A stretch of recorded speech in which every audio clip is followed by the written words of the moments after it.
तो वहां से कपड़े भी खरीदो तो ऐसे खरीदना कि पहनने ओढ़ने के महाराज, ऐसे मत खरीद लेना कि इनने साड़ी लेने उनके दिन, उनने लेने उनके दिन। ऐसी साड़ी मत खरीद जो महाराज। और ऐसे कहने का भाग यह है कि अच्छी पहनने ओढ़ने की चीज ले जाना, अन्य कथा में भी आओ तो ऐसा ज्ञान लेकर के जाना कि अपने जीवन में काम आए, उसी ज्ञान को लेकर के जाना। ऐसा ज्ञान मत ले जाना यहाँ से ले गए और उनको सुनाया, उनने उनको सुना दिया, ऐसा ज्ञान लेकर मत जाना महाराज। अपने जीवन में उतारना। इसलिए भागवत में नवदा भक्ति बताई गई है, श्रवणम कीर्तनम विष्णु स्मरणम पाद सेवनम अर्चनम वंदनम दास्य संख्य मात्र निवेदनम। श्रवणम कीर्तनम विष्णु, कथा का सबसे पहले श्रवण करो। कितनी सुने महाराज, मोहर हो रसिका भूमि भावों का, जितनी हो सके इतनी सुनो। लेकिन महाराज कोई आजकल 2, 5, 10 कथा सुन लेनी, बस आपको जरूरत नहीं अपने ज्ञान की। क्यों? अब अपने कथा करेंगे कथा, हाँ कहीं जरूरत नहीं, चलो नहीं कथा बहुत थोड़ी आगे कहीं सुना कथा में घोड़ा पाई है चार तो बाद में सामने जाओ है खटला में कहीं पड़ी हुई है। तो कहने का भाव क्या है महाराज, जब ज्ञान की गंगा हमारे गांव में आई है तो हम श्रवण नहीं करें, ये तो बहुत अभागी बात है। हम बड़े भाग्यवान हैं जो हमें कथा श्रवण करने का अवसर प्राप्त हुआ है। और सबसे बड़ा योग ये बन रहा है कि श्री राघवेंद्र सरकार भगवान श्री रामचंद्र जी महाराज अयोध्या धाम में विराजमान हो रहे हैं। और उस शुभ अवसर पे आज हमारे गांव में कथा के माध्यम से आज चतुर्थ दिवस है, तो भगवान ठाकुर जी से, राम जी से यही प्रार्थना करना कि भगवान जीवन में और कोई आए ना आए, बाकी अंत समय में परमात्मा आप अवश्य आ जाना। क्यों? क्योंकि परमात्मा जब अंत समय आता है ना, उस समय व्यक्ति का गला जो है, वह कंठ जो है वह अवरुद्ध हो जाता है, रुक जाता है। उस समय व्यक्ति बेटा, मकान दुकान आदि याद आती है महाराज, भगवान का नाम याद नहीं आता है। परमात्मा अंत समय ऐसा आए कि आप मेरे सामने हो, बस यही प्रार्थना करना भगवान से। और ऋषभ देव जी भी ये कह रहे हैं कि भगवान जब अंत समय आए तो और कोई सामने हो ना हो, लेकिन आप जरूर होना भगवान, और कोई सहारा हो ना हो, परंतु आपका सहारा अवश्य हो। उस समय ऋषभ देव जी कह रहे हैं, मैंने सारे सहारे छोड़ दिया, बस तेरा सहारा काफी है। मैंने सारे सहारे छोड़ दिया, अब तेरा सहारा काफी है। मैंने सारे सहारे छोड़ दिया, बस तेरा सहारा काफी है। मैंने सारे सहारे छोड़ दिया, बस तेरा सहारा काफी है। बस तेरा सहारा काफी है, बस तेरा सहारा काफी है। बस तेरा सहारा काफी है, बस तेरा सहारा काफी है।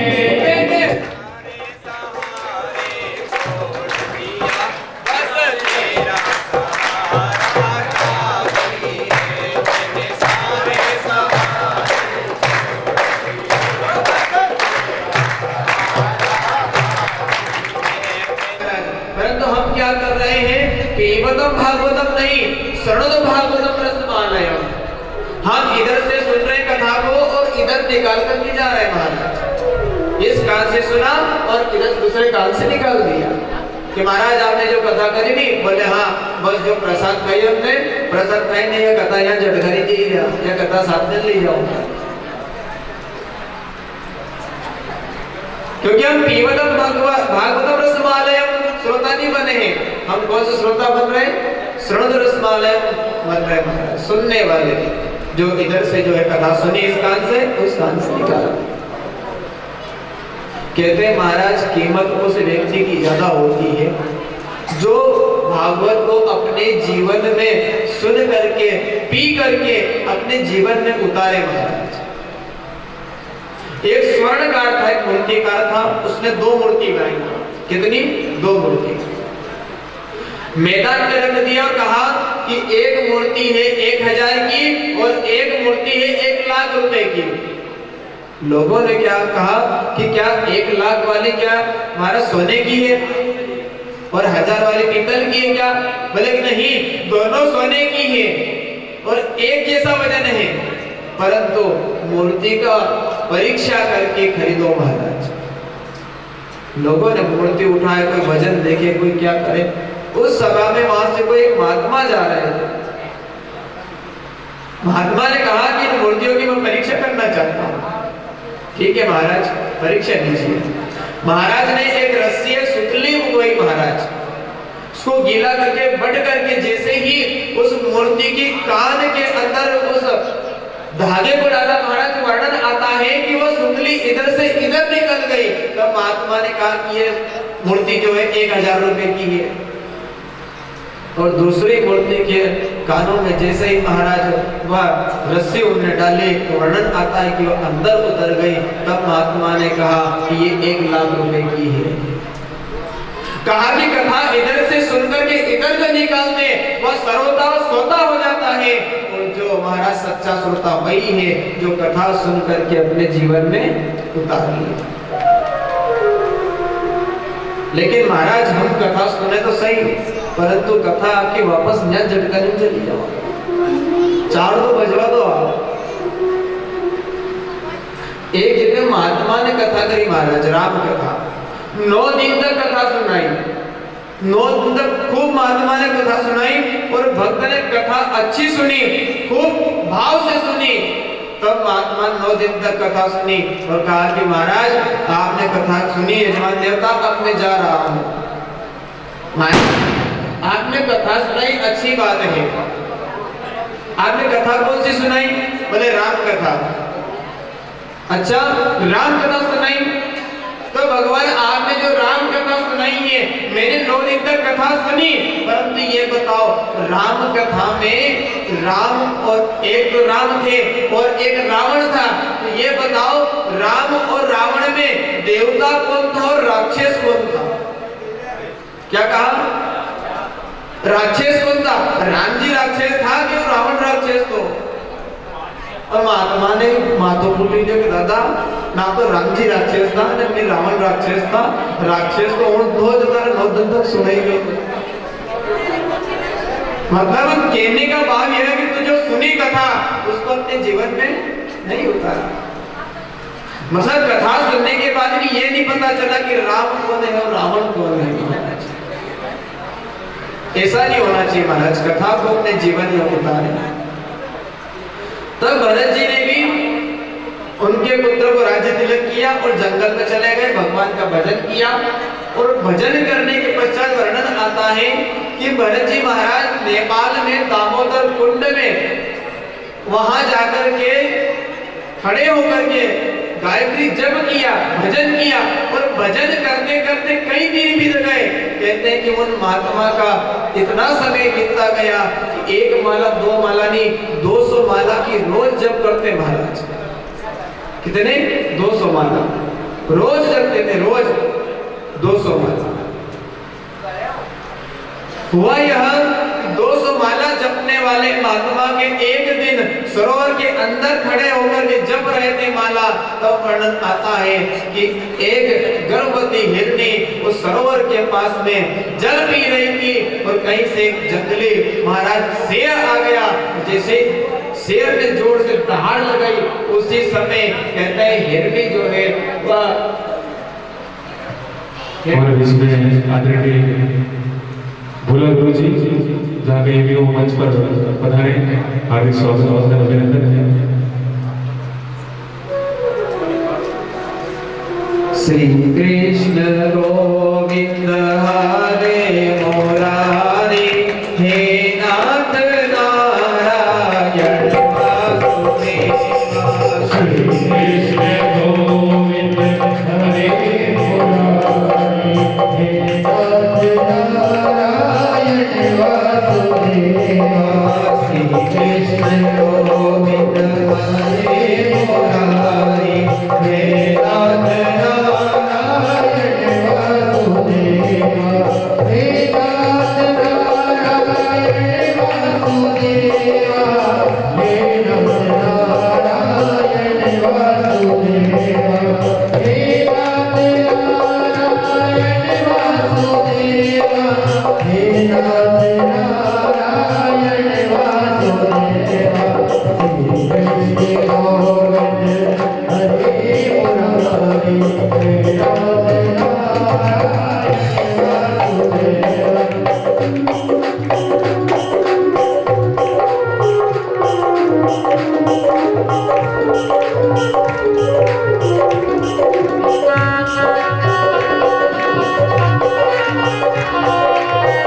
भरत जी महाराज भगवान का भजन कर रहे थे।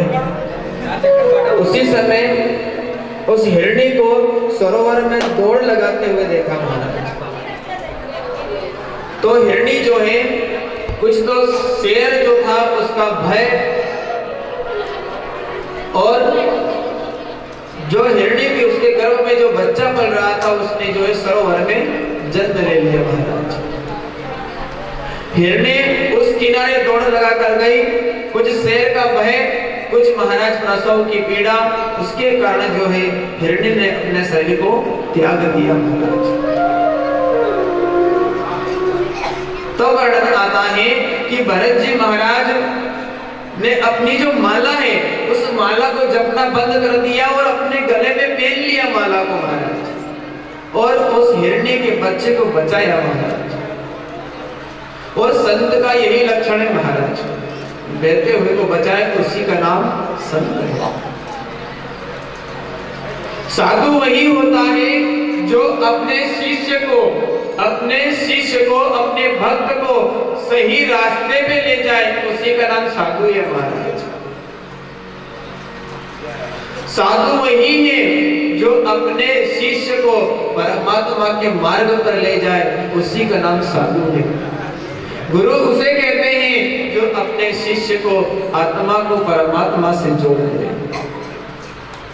गुरु का अर्थ होता है, ग कहते हैं अंधकार को, रू कहते हैं प्रकाश को। जो अंधकार से प्रकाश की ओर ले जाए, उसी का नाम गुरु है महाराज। और शास्त्र कहता है कि गुरु देवता है, गुरु देवता के समान है। परंतु सावधान, गुरु देवता तब तक है जब तक महाराज भक्त गुरु को देवता समझे। यदि गुरु कहते कि मैं देवता हूँ, भगवान की पूजा करना बंद कर दो और मूर्ति पूजा करना बंद कर दो, एक काम करो मेरी तस्वीर ले जाओ और मेरी पूजा करो, तो वो गुरु नहीं है महाराज। जो आपके इष्ट का, आपके परमात्मा का जो पूजन बंद करवा दे, वह कभी महाराज गुरु नहीं हो सकता है, वह पाखंडी अवश्य हो सकता है महाराज। क्योंकि गुरु तो वह होता है जो परमात्मा से जोड़ता है। वाल्मीकि और वेदास, कई ऐसे महात्मा है अपने महाराज सनातन धर्म में, जिनने अपने माध्यम से सनातनी को, कई ऐसे लोग हैं जिनको, भक्तों को भगवान के पास द्वार में वैकुंठ पहुंचाने तक का जो है उन्हें मार्ग बताया महाराज। और कुछ लोग अब देखो महाराज संसार में मिल रहे हैं, खुद ने भगवान की तस्वीर बंद कर दी, पूजा करवाना, मूर्ति पूजा बंद करवा दी, खुद की तस्वीर दे दी। ये क्या हो भगवान, एक काम करो हमारे फोटो ले जाओ और इनकी पूजा करो।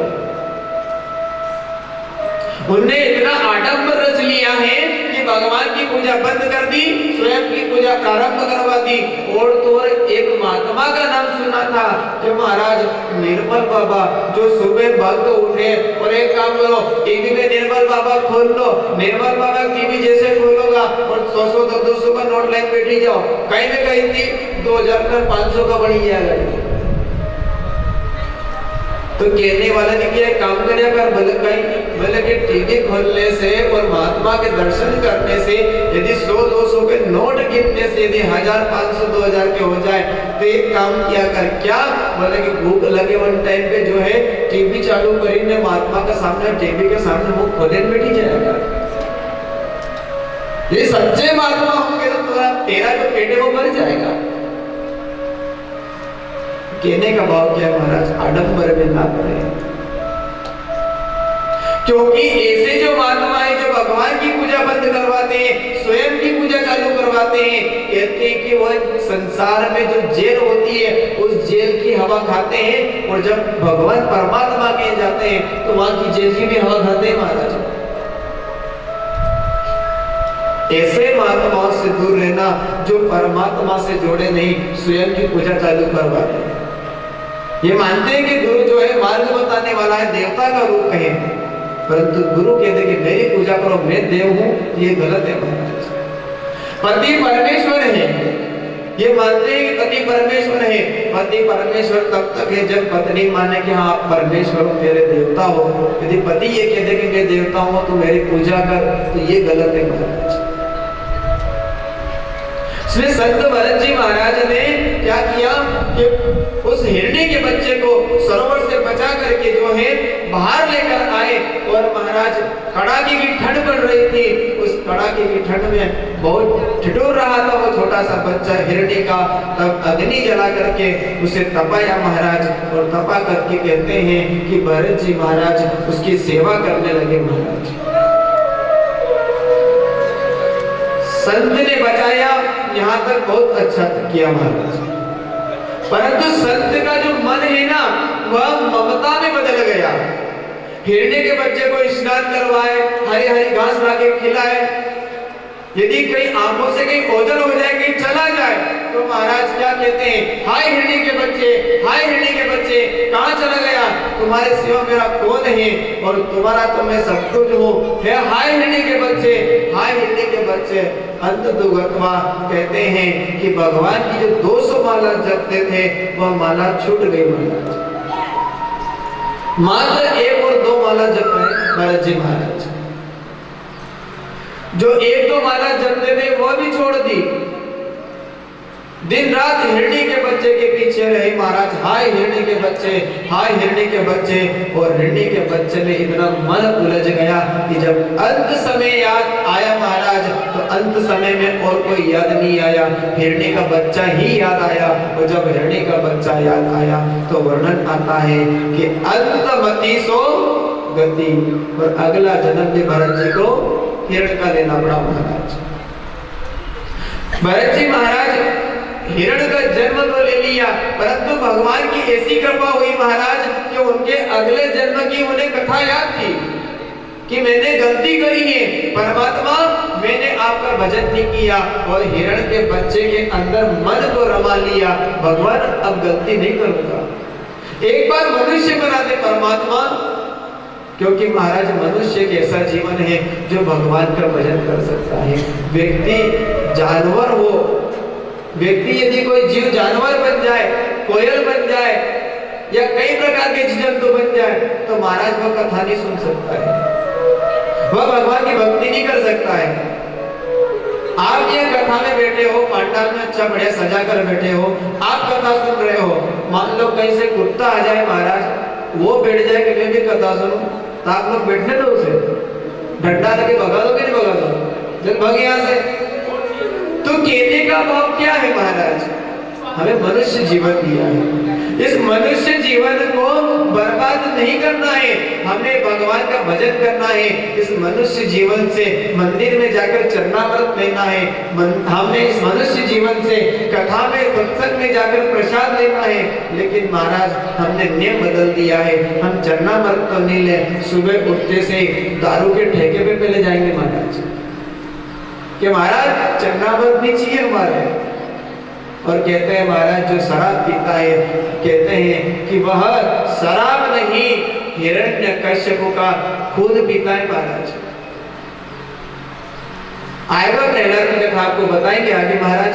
कहते हैं कि भगवान ने जब हिरण्यकश्यप का जब पेट चीरा था महाराज, उस समय भगवान के नाखूनों में उस दैत्य के जो खून लगा था, उस खून से इतनी जलन होने लगी भगवान को कि भगवान ने सोचा कि अब क्या करूं।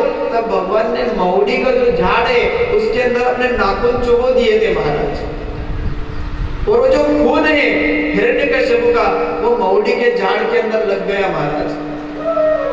और आप देखना शराब पीने वाला व्यक्ति तुरंत हिरण्यकश्यप बन जाता है। क्या समझो सब कुछ मैं हूं, कोई कुछ नहीं है, क्यों रे तेरे में इतनी शक्ति कहां से आई? हिरण्यकश्यप का खून पी लिया महाराज। कहने का भाव क्या है महाराज? वर्णन आता है कि महुए के झाड़ के नीचे 11 के दिन, एकादशी के दिन यदि कोई व्यक्ति निकल जाता है तो वर्णन आता है कि जो 11 का जो पुण्य मिलता है वह समाप्त हो जाता है महाराज। तो महाराज के रास्ते में रोड पे जाए कोई महुड़ी का झाड़ आ जाए तो नहीं निकले क्या? शास्त्र ने वर्णन में उपाय भी बताया है, निकल जाए महाराज, लेकिन क्या करे? नरसिंह भगवान का नाम जपे, ओम नरसिंहाय नमः मंत्र का जप करते हुए वहां से निकल जाए महाराज। तो आप में जो पुण्य जो है आपका क्षीण नहीं होगा, ऐसा वर्णन है महाराज। तब आगे वर्णन आता है कि भरत जी महाराज हिरण का तो जन्म ले लिया, लेकिन सूखी घास खाते ना, हिरण के झुंड में रहते, एकांत में बैठकर भगवान का भजन करते। एक दिन कारणवश जंगल में आग लगी, जितने भी जीव जंतु थे सब भाग गए, परंतु भरत जी महाराज ने अपने शरीर को उसी अग्नि के अंदर त्याग दिया। और भगवान की ऐसी कृपा हुई कि भरत जी महाराज का दूसरा जन्म अंगिरस गोत्रीय ब्राह्मण के यहाँ हुआ। बोले भरत जी महाराज की जय। तब ब्राह्मण की 2 पत्नी थी, एक के यहाँ 2 बालक का जन्म हुए और एक के यहाँ एक बालक और एक बालिका का जन्म हुआ। तब वर्णन आता है कि भरत जी महाराज अब अपने भाग्य की सराहना कर रहे हैं कि भगवान ने बड़ी कृपा करी, जो मनुष्य जीवन लिया है, अब मैं भगवान का नाम जपूंगा, भगवान का भजन करूंगा। और नाम जपना, और नाम जपते जपते भरत जी महाराज आज जो है महाराज पीपल के नीचे आकर बैठ गए कि चलो अब भगवान का भजन कर लो। लेकिन वहां भी भजन नहीं करने दिया, वहां पर भी महाराज भील के राजा ने संकल्प किया था कि मेरा जो बेटा है यदि हो जाएगा, मेरे पुत्र की प्राप्ति हो जाएगी तो मैं भगवान जो है आपके अंदर बलि दूंगा। आइए हमारे बीच में आदरणीय नरेंद्र चौबे जी भागवत उनका भी हार्दिक स्वागत है, वंदन है, अभिनंदन है।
गोकुल की गुजरिया लड़बड़ा रे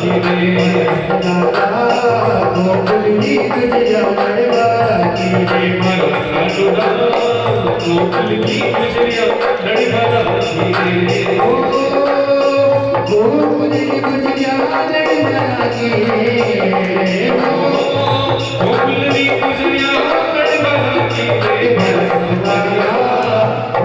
की गुजरिया गोकुल की गुजरिया लड़बड़ा रे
बोलो भगवान कृष्ण भगवान की जय। बोलो सावनिया सेठ की जय। तब कहते हैं कि भरत जी महाराज अब तो उनके भाइयों से कहने लगे तुम खूब कमाते हो, वो तुम्हारा भाई जो भरत है नहीं, बोले हाँ ये बड़ा बड़ा खाता रहता है, एक काम करो इसे भी कोई काम धंधे लगा दो। लोगों ने बुराई चालू कर दी महाराज। महाराज जी ने सोच लिया कि भाई भाई में तो अच्छी बन रही है महाराज, परंतु भाई को अब जो है गुरु मंत्र मिलना प्रारंभ हो गया।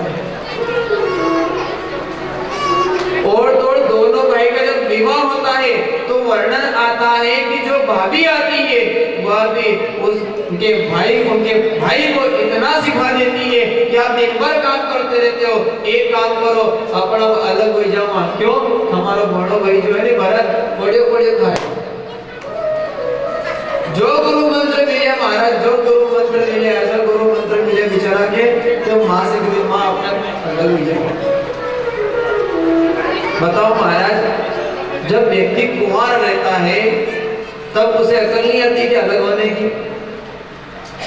शादी के बाद आ जाएगी, हिला नहीं आएगी। कहते हैं कि एक व्यक्ति का विवाह हुआ, मंगलमय विवाह फेरे के पश्चात जो विदाई होती है ना, तो विदाई में दुल्हन रो रही है, उसके परिवार वाले रो रहे हैं, सगे संबंधी रो रहे हैं, सब रो रहे महाराज।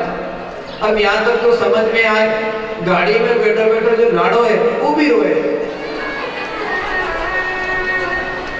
अब महाराज लाड़ो रोए थे, जैसे ने की क्यों बुला लेनी, क्यों रोई रो तू? तो बोले तुम सब मारे तुम्हारे पेट में नीचे भी तो को वापस तो रोई थी। तो जमाई ने कि अरे पहले आदमी वो इसलिए रो रही है, उसके माता पिता छूट रहे हैं, सगे संबंधी छूट रहे हैं, इस कारण से रो रही है। तू क्यों रो रहा है? बोले मैं भी नजबत रो रही हूँ। क्यों? बोले यहाँ से जय जय का छूटी गया है, माता पिता छूटी गया है, सगे संबंधी छूट गया है, वहाँ आएगा तुम्हारा छूटी गया। बेचारा का सुबह शाम तक ऐसा गुरु मंत्र देगा, ऐसा गुरु मंत्र देगा कि महाराज बेटा आते थे पिता से कहते पिताजी अब अपने नहीं पढ़ेगा। क्यों? बस यहाँ तक ठीक है, अलग अलग हो जाए। क्यों? पिताजी अब हमारे गुरु मंत्र मिल ही गया है। तो बेटा शादी का पहला गुरु मंत्र नहीं मिल गया, आहार नहीं मिले, अबे पक्का गुरु मिल ही गया है। कहने का भाव क्या है, भरत जी महाराज को भी उनके भाई को इतना गुरु मंत्र मिला, महाराज वर्णन आता है कि भरत जी महाराज कोई काम नहीं करे तो उनको खेत में पहुंचा दिया कि जाओ खेत में जो गाय ढोर आदि आए महाराज, चिड़िया है उनको भगाना। अब पड़ोसी लोग गाय को भगाए, चिड़िया को भगाए, भरत जी महाराज कहते हैं क्या, राम जी की चिड़िया राम जी को,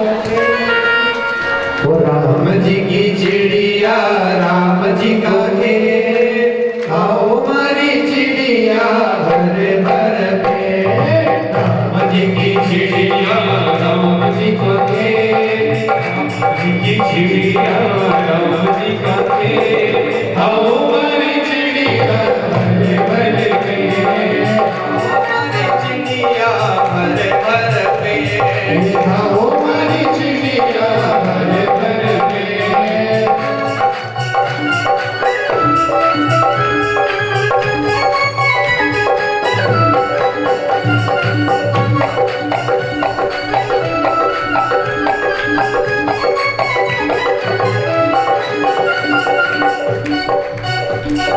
राम जी की चिड़िया राम जी का खेत, राम जी की चिड़िया राम जी का खेत, आओ हमारी चिड़िया भर भर पे, आओ हमारी चिड़िया भर भर पे, आओ हमारी चिड़िया भर भर पे, आओ हमारी चिड़िया भर भर पे। बाल कृष्ण भगवान की जय, भागवत भगवान की जय। तो वर्णन आता है महाराज, भरत जी जो है गाय को बुलाए, चिड़िया को बुलाए और कहे कि सब कुछ परमात्मा का है, एक काम करो, ये खेत में जितना भी धान्य है आओ। लोग यदि गाय को भगाते तो भरत जी गाय पकड़कर अपने खेत में ले आए महाराज। अब पड़ोसी ने, गांव के लोगों ने उनके भाई से शिकायत करी कि कैसा है तुम्हारा भाई, हम गाय को भगाए चिड़िया को भगाए, ये बुलाता है। तो महाराज कहते हैं कि उनके भाई ने वहां से भी उनको भगा दिया, जंगल में चले गए। जंगल में गए, वहां सोचा कि अब भगवान का भजन करो, अब सुखी हूँ, यहाँ सुख मिलेगा। घर पे भैया परेशान करते, काम करो, खेत का है पड़ोसी परेशान करने लगे। अब जंगल में आ गया, सुख है, अन्य भजन करूं, वहां भी महाराज दुख उत्पन्न हो गया, वहां भी सुख नहीं है। कोल मिल के राजा ने ऐसा संकल्प किया था कि मेरे यहाँ जब बालक होगा, हे कालिका माँ, आपके यहाँ नर बलि अवश्य दूंगा। देवयोग से उस कोल मिल में बालक भी हुआ और उसको जो है, लेकिन नर बलि के लिए कोई और नहीं मिला। भरत जी महाराज मिल गए और उनको पकड़ कर ले गए, अच्छा श्रृंगार किया, स्नान करवाया, भोजन करवाया और कहा कि अब तुम्हारी जो है बलि दी जाएगी। भरत जी महाराज ने कहा कि बलि क्यों दोगे? बोले कालिका माँ के सामने बलि दी जाएगी। अच्छा, माँ के सामने बलि देना है? बोले कि हाँ। तो तुम्हें कोई भय नहीं है? काय का भय? जो जीवन माँ ने दिया है, यदि माँ को यदि आवश्यकता है तो मैं अवश्य हंसते हुए माँ को ये जीवन समर्पण करता हूँ। और भरत जी महाराज के मुख पर कोई महाराज दुख की लकीर नहीं है, बिल्कुल खुश है, सुखी है। तब भरत जी महाराज का ये भाव समझ करके उसी समय कोल भील ने उन्हें मारने के लिए, वध करने के लिए महाराज हाथ में तलवार ले ली। और जिससे हाथ में तलवार ली, वर्णन आता है माँ भगवती के सामने हाथ जोड़ करके प्रणाम कर रहे भरत जी महाराज। माँ, यदि ये शरीर की आपको आवश्यकता है तो आपको समर्पित है। और उसी समय माता कालिका उस मूर्ति में से प्रकट हो गई और जैसे ही प्रकट हुई, महाराज वर्णन आता है उस भील के हाथ में तलवार छीन करके उस भील का वध कर दिया। और मां ने कहा, लाला बेटा, तुम्हें कोई तकलीफ नहीं है, तुझे कोई भय तो नहीं है, तू घबराया नहीं? तो भरत जी ने कहा, मियां बेटा हमेशा को बेटा हो सकता है, परंतु माता कभी को माता नहीं हो सकती। को पुत्रो जायेता कष्ट कुमाता न भवति। माँ हमेशा करुणा के सागर होती है, माँ दया के सागर होती है। जीवन में ध्यान रखना, जीवन में खूब पैसा कमाए, तो वो पद प्रतिष्ठा ले महाराज, परंतु माता पिता को प्रणाम करना कभी मत भूलना महाराज। आप यदि बड़ों को प्रणाम नहीं करोगे तो ध्यान रखना आगे आने वाली जो पीढ़ी है वह कभी आपका सम्मान नहीं करेगी। एक संत ने कथा में कहा, प्रातः काल उठकर रघुनाथा, माता पिता चरण नमाए माता। एक शराबी आदमी ने कहा अपने बेटे से, देख बेटा महाराज क्या कह रहे हैं, क्या कह रहे हैं? बोले महाराज कह रहे हैं कि भगवान राम सुबह उठ करके सबसे पहले अपने माता पिता को प्रणाम करते थे। एक काम किया कर, क्या पिताजी तू भी उठी के सुबह हमें प्रणाम किया कर। तो पिताजी मैं आपके प्रणाम तो करूं, पर एक बात है, कहीं आपने हमारा दादा और दादी जी को नहीं पकड़ा गया, अब यदि उनके लगे होगा आप क्या लगा?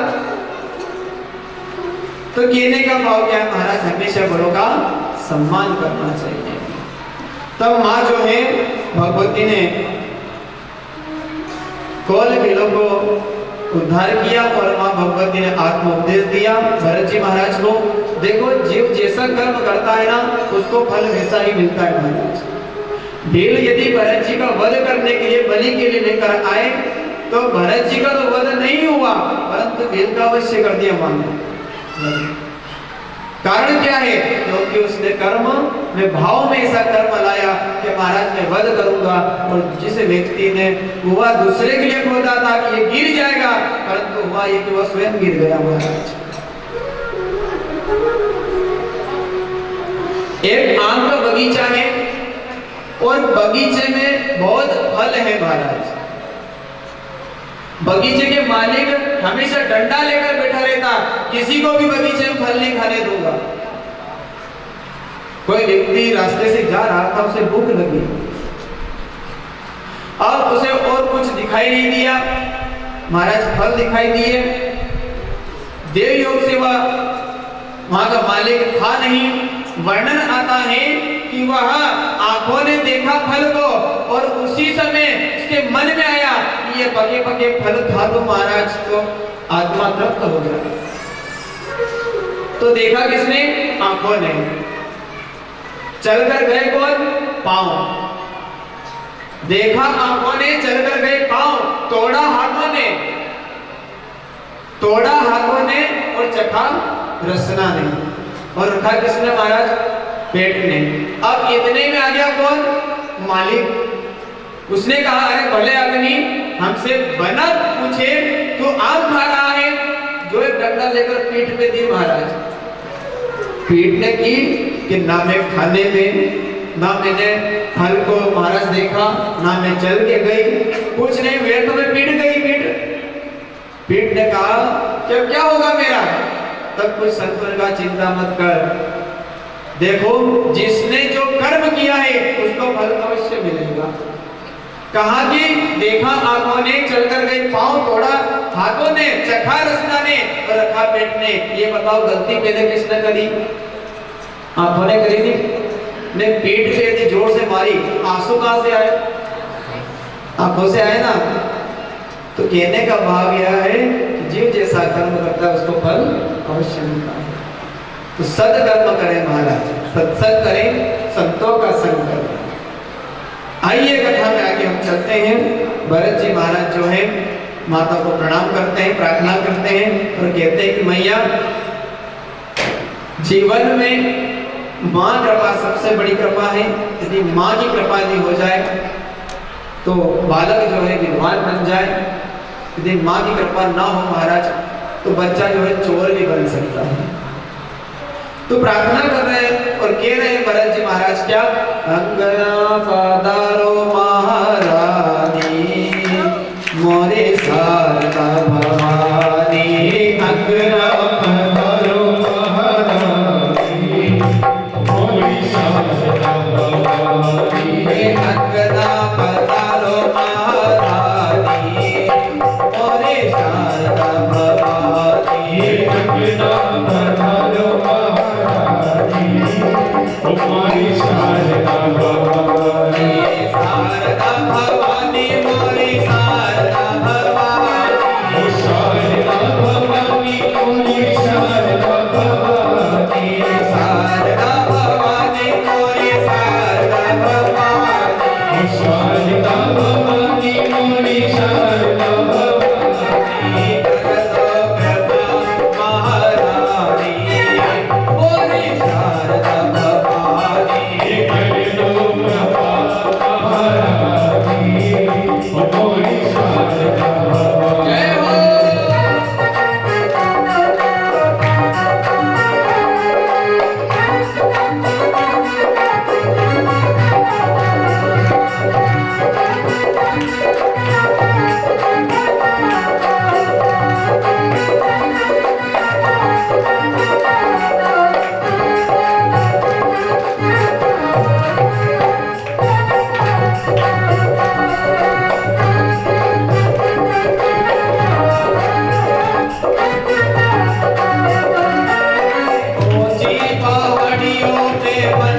बन्यो है, ऊंची पहाड़ियों में मंदिर बन्यो है, ऊंची पहाड़ियों पे मंदिर बन्यो है, ऊंची पहाड़ियों में मंदिर बन्यो है, मंदिर में मैया को आसन लगो है, मंदिर में मैया को आसन लगो है, आसन पे बैठी महारानी मारी शारदा भवानी, आसन में बैठी महारानी हमारी शारदा भवानी।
रोगी को माया और निर्धन को माया, रोगी को माया और निर्धन को माया, रोगी को माया और निर्धन को माया, रोगी को माया और निर्धन को माया, काजल पर कृपा ललन करे आया, काजल पर कृपा ललन करे आया, मैया बड़ी महारानी,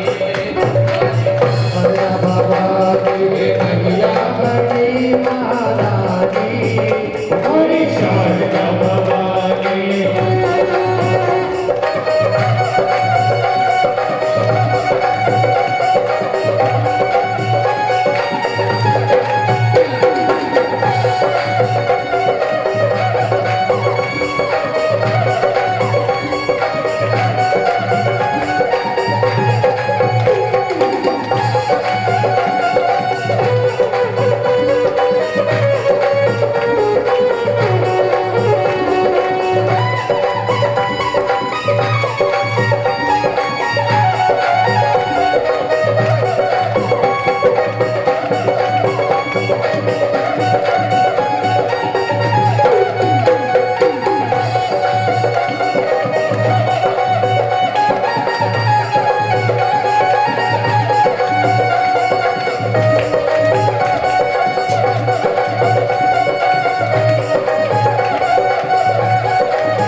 अब और कोई तो दिखाई नहीं दिया महाराज, दिखाई दिए महाराज को भरत जी, भरत जी को लिया है।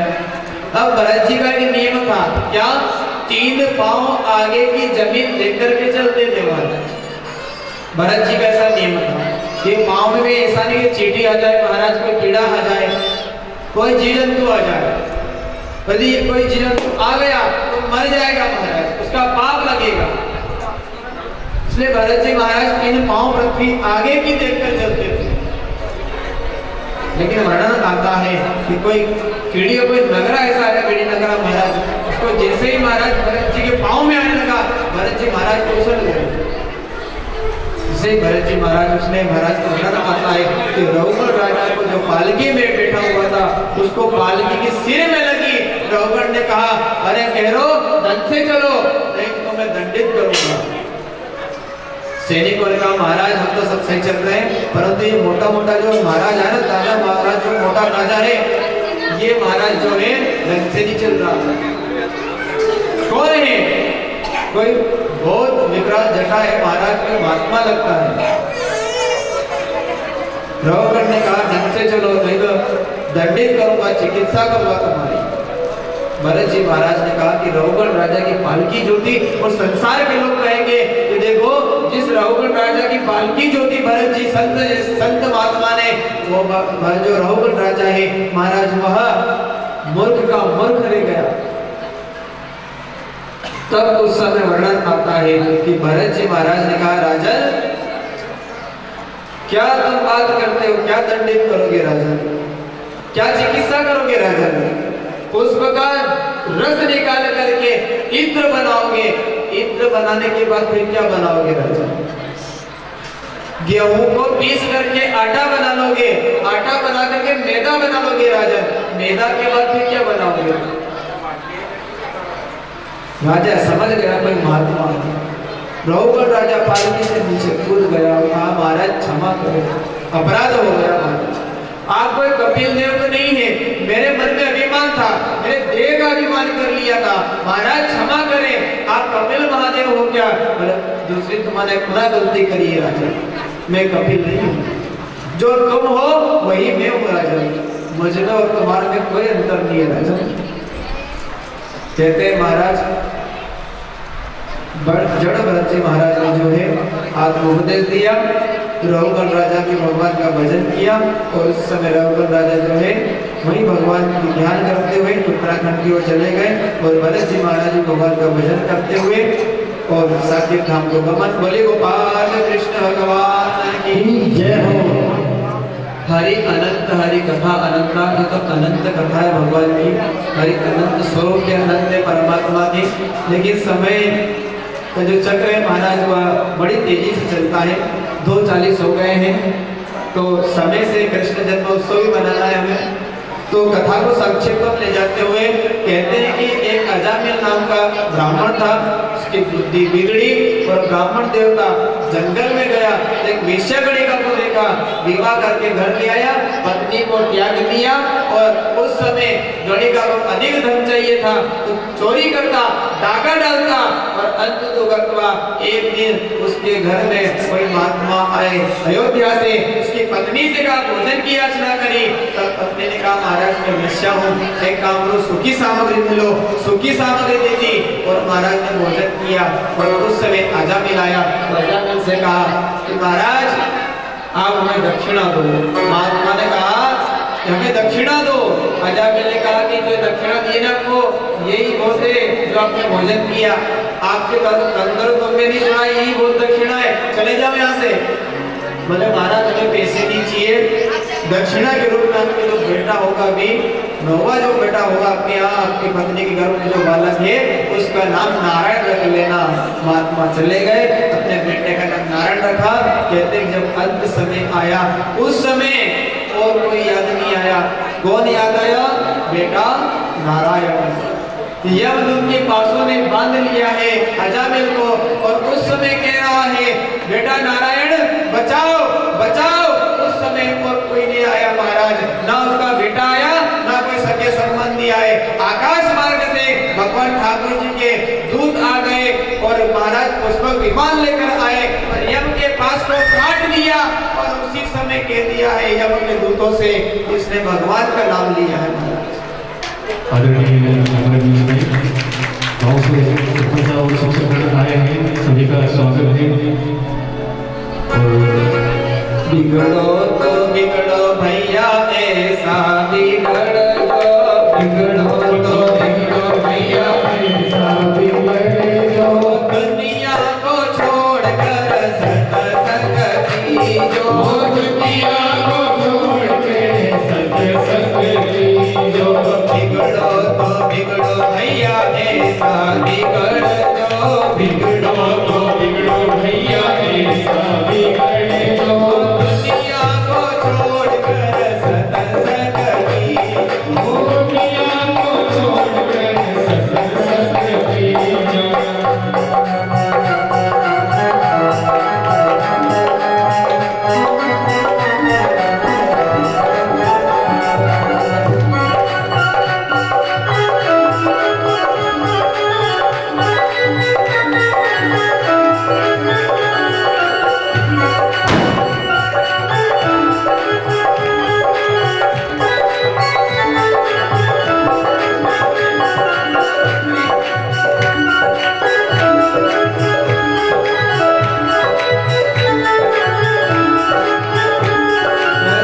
तुझको संग करी पत्थर बिगड़ गयो सिंदूर को संग करी पत्थर बिगड़ गयो सिंदूर को संग करी पत्थर बिगड़ गयो सिंदूर को संग करी पत्थर बिगड़ गयो बिगड़ो तो बिगड़ो पर देवता तो बने गयो बिगड़ो तो बिगड़ो पर देवता तो बने गयो बिगड़ो तो बिगड़ो भैया ऐसा बिगड़ जो बिगड़ो तो बिगड़ो भैया ऐसा बिगड़ जो दुनिया को छोड़कर सत्संगी ओ दुनिया को छोड़कर सत्संगी जय हो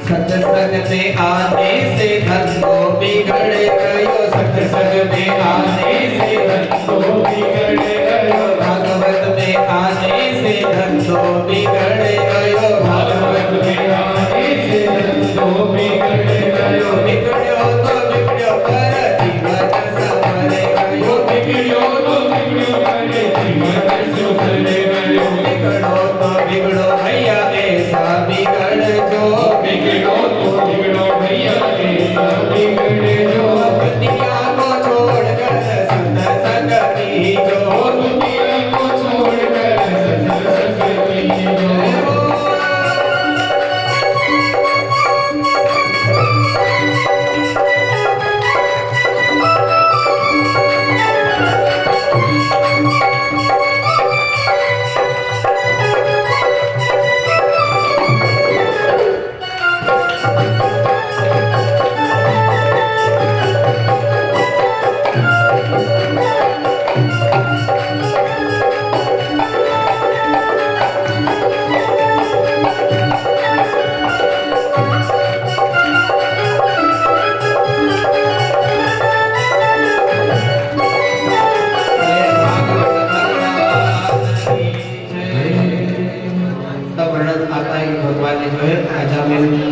को जो है भगवान ने रक्षा करी और अजामिल सत्य त्याग करके भगवान का भजन करने लगा और आगे कुछ मुख्य प्रसंगों को प्रणाम करते हुए प्रहलाद आदि का जो है हिरण्यकश्यप में जन्म कैब के माध्यम से और भगवान ने नरसिंह अवतार लिया बोले नरसिंह भगवान की जय हो और भगवान ने जो है हिरण्यकश्यप का वध किया और आगे चल करके जो है भगवान कहते हैं कि हरि अनंत हरि कथा अनंता सुखदेव जी कहते हैं कि राजन हम भगवान को कभी सुख में याद नहीं करते क्या कहा कि भगवान को सुख में याद नहीं करते हम भगवान को दुख में याद करते हैं दुख में सुमिरन सब करे सुख में करे न कोई जो सुख में सुमिरन कर ले दुख का ही हमारे जीवन में जब विपदा आती है ना जब दुख आता है तब हम भगवान को याद करते हैं इसके पहले कभी भगवान को याद नहीं करते महाराज यदि हमारे पास संपदा है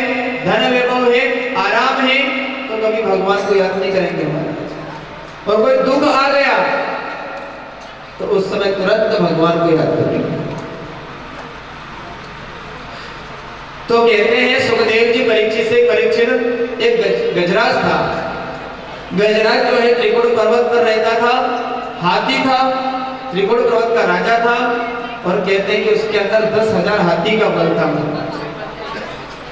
10,000 हाथी का बल 50 पत्नियां 150 पुत्र आदि मिलाकर के महाराज कहते हैं तो उसका जो परिवार है 200 से 250 लोगों का परिवार था उसमें इतना अभिमान था अभिमान इतना आ गया महाराज कि जंगल में जितने भी छोटे छोटे जीव जंतु थे तो उनको अभिमान में कहता था कि तुम्हें कोई तकलीफ तो नहीं है देखिए महाराज व्यक्ति के पास चार चीज आ जाए, यदि विवेक नहीं होना तो उसके अंदर अभिमान आने में समय नहीं लगता है।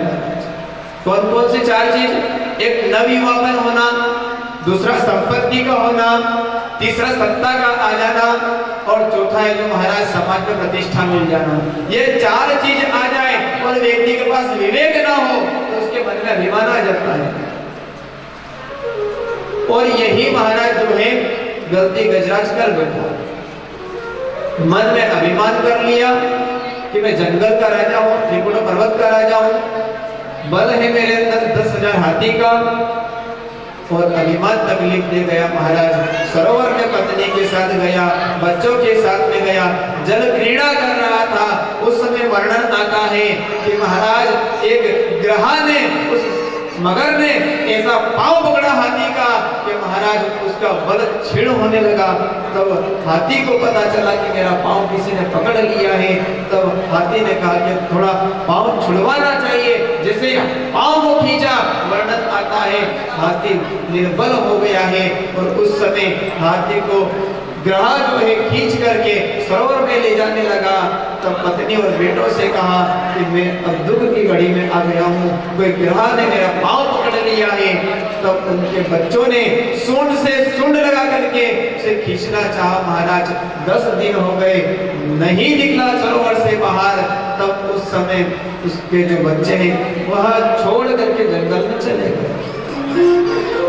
हाथी ने कहा पत्नियों देखो, मेरे दुख की घड़ी में मेरे बेटे मेरे साथ छोड़कर जा रहे हैं।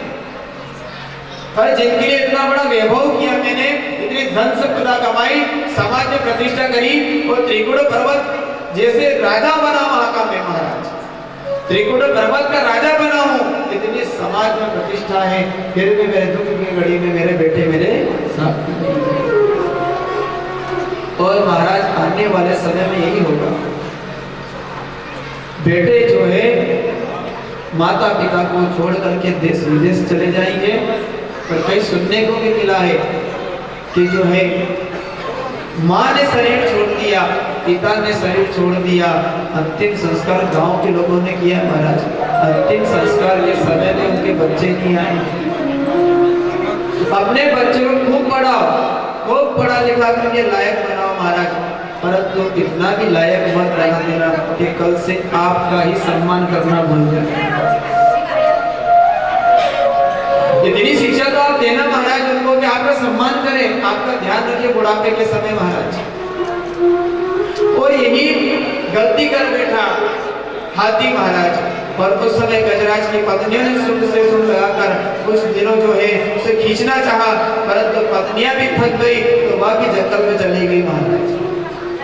तब हाथी ने कहा कि जिसका कोई नहीं है उसका परमात्मा होता है। और उसी समय भगवान ठाकुर जी का कहते हैं कि ध्यान किया, जब कहा कि जिस संसार को जिसने बनाया वह मेरी आकर रक्षा करे, जिसने पूरे पृथ्वी को बनाया वह मेरी आकर रक्षा करे। तो वर्णन आता है कि आकाश में सब देवता आकर खड़े हैं। माता जी कह रहे हैं कि मेरा नाम ले दे, शिव जी कह रहे मेरा नाम ले दे, इंद्र कह रहा मेरा नाम ले दे, तो मैं जाऊं और इसके प्राणों की रक्षा करूं। तो भगवान ने कहा कि जिसका कोई नाम नहीं वह मेरा नाम है। और गरुड़ से कहा गरुड़ चल। तब गरुड़ के मन में अभिमान आ गया कि भगवान को कहीं जल्दी जाना होता है तो भगवान मुझे साथ में लेकर जाते हैं। तो गरुड़ के मन में अभिमान आया ना, तो भगवान ने चींटी उंगली गरुड़ के ऊपर रख दी। तो गरुड़ जी चलो उड़ो। गरुड़ ने कहा भगवान आप पूरे बैठ जाओ, भले काम कर, आज मेरी चींटी उंगली उड़ा कर ही देख ले। गरुड़ जी महाराज पंख फड़फड़ा करके वहीं गिर गए महाराज। भगवान ने कहा अभिमान नहीं करने का महाराज, और आत्मोपदेश दिया। और उसी समय भगवान ने गजराज के पास जाते हैं और जैसे ही गजराज देखता है गोविंद आए हैं तो ग कहा, विंद तो के नहीं पाया। जैसे ग कहा उसी समय परमात्मा ने सुदर्शन चक्र को आदेश दिया और ग्रह जो है उसका धड़ जो है सिर से जो है धड़ अलग कर दिया और उसकी आत्मा जो है परमात्मा के अंदर समाधि